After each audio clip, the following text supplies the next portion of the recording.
Oy, pasok na Jingle, upo na. At i-discuss ko na kung anong gagawin mo sa special project.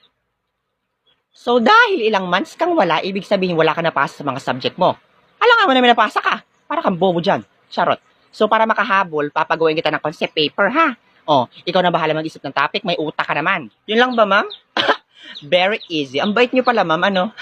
Akala ko kasi kampun ka ng kadiliman, ang dilim kasi ng singit mo. Alam ko namang mabait ako, no? Maganda pa. Tapos pag napasa mo na yung concept paper, magdadala ka ng 5 walis tambo at 5 walis tingting. Tapos magdadala ka rin ng 3 timba, 2 tabo at 5 box ng floor wax. Okay? Laman para sa naman yung tabo at timba tapos floor wax. Tinatanong mo kung para saan. Yung timba isasaklob ko sa'yo, yung tabo ipupukpuk ko sa ulo mo at yung floor wax gagawin mong lip tint. Siyempre gagamitin natin yung sa school. Dalhin mo yun ha. Opo ma'am. Yun lang po ba? Ay hindi pa. Sino nagsabing tapos na? Magdadala ka pa ng 5 box ng grocery, 3 sakong bigas, 2 electric pan, brand new car at saka house and lot. O, kailangan sa Friday ha, dalhin mo. La! Ma'am, para sa naman po yung 3 sakong bigas saka yung 5 box ng grocery? Wala namang pa-feeding program dito sa school natin. Napakapatay gutom naman ito. Aba, syempre, Jingle, para yun sa mga anak ko.